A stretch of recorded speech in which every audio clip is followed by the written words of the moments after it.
Doctor সাহেব দেখুন আমার মেয়েটার কি হয়েছে।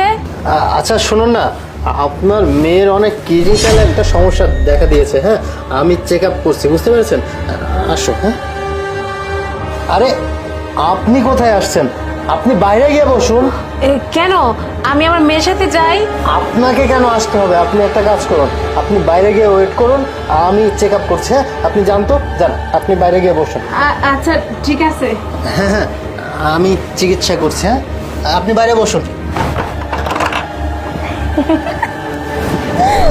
আরে এটা কেমন ধরনের সারপ্রাইজ? তুমি কিছু না বলে আমার চেম্বারে চলে আসলে। আমি তো 2-3 দিন পরে তোমার সাথে দেখা করতে যেতাম, তাই না?